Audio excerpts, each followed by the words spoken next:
Today we will be talking about moderate sedation.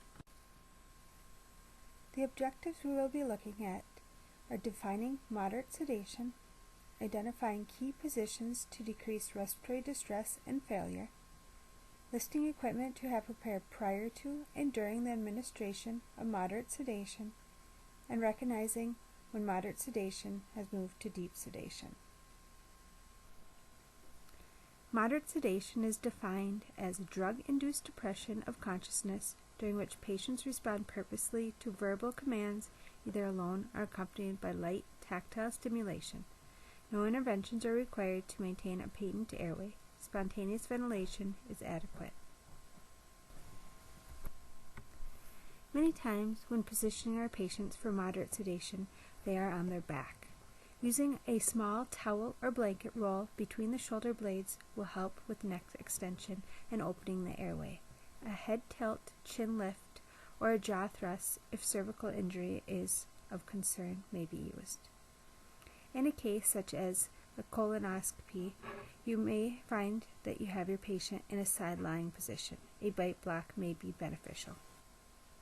Equipment to have prepared: a nasal or oral airway, oxygen, suction, and monitoring.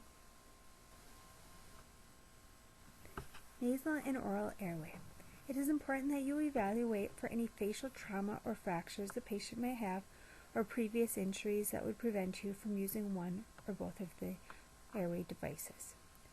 When measuring for a nasal airway, it is important that you measure from the tip of the nose to the earlobe, or for an oral airway from the corner of the mouth to the earlobe. You want to make sure that you have an adequate length, but not too long that will cause the patient to vasal down, causing a decrease in heart rate or vomiting of the patient. Proper placement.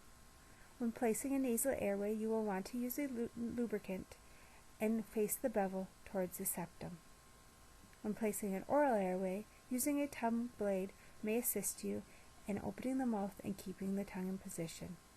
While inserting the oral airway, you will want to insert it sideways, rotating it down 90 degrees into position. It is no longer advised to insert it upside down, rotating at 180 degrees. This may cause damage to the soft palate. Oxygen. Where is your source and location of oxygen? Will you be using an oxygen tank, or will the oxygen be from a wall device? It is important to make sure that the oxygen is working adequately and that there is enough oxygen in your tank if that is what you are using. You will also want to be aware of where the location of the oxygen source is. Once the procedure starts, are you able to get to your oxygen source? Also, are there any attachments that are needed to combine your source and your supply, such as your nasal cannula, oxygen mask, which you will want to make sure is the right size, not being too large, blowing air into the patient's eyes, or too small and not adequately covering the patient's mouth. An ambu bag may be needed in case the patient slips into a deep sedation or respiratory distress or failure. Suction. Where is your suction source? Will it be a wall or portable suction? Do you have tubing and a Yonker or suction catheter?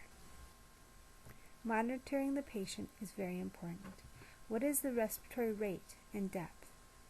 Many times we will hook our patients up to a saturation monitor, watching the oxygenation, and as the saturation goes down, this may be the time that we add oxygen or increase our oxygen.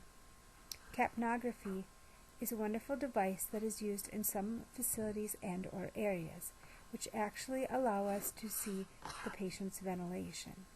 This gives us a sooner and clearer sign of how the patient is oxygenating and ventilating. As carbon dioxide builds, this shows us that the patient is becoming more and more sedate. But above all else, you want to look at your patient. Always treat your patient, not the monitor. During moderate sedation, a patient may slip into a deep sedation state. You may see the level of consciousness start to decrease. The patient no longer responds to a verbal or light tactile stimuli. The respiratory rate may become less and the depth become more shallow. You may also see a change in end-tidal CO2 and SATs. Increased assistance may be needed. Safety is of top concern. Good communication with all involved is important. Talking with your patient, making sure that they are able to follow simple commands such as asking them to take a deep breath, communicating with your EMT, nurse, or CRNA who are monitoring what is going on with the patient as far as vital signs, and speaking with the doctor, letting them know as they are concentrating on the procedure what is happening with the patient. Continued monitoring is key to keeping the patient safe both during and post-procedure. A reversal agent may be given after procedure is completed, yet the patient may still slip into a deep sedation state. The noxious stimuli is no longer there, and a patient may be in a quiet room. This may be a time that a patient slips into a deep sedation. To conclude, we would like to keep in mind the key components of administering and monitoring moderate sedation. Is a patient easily aroused to verbal or light tactile stimuli? Do we have awareness and preparation of our equipment that may be needed? Knowing our monitoring techniques and keeping our patient safe, critical thinking is essential. Please complete the attached competency. Thank you.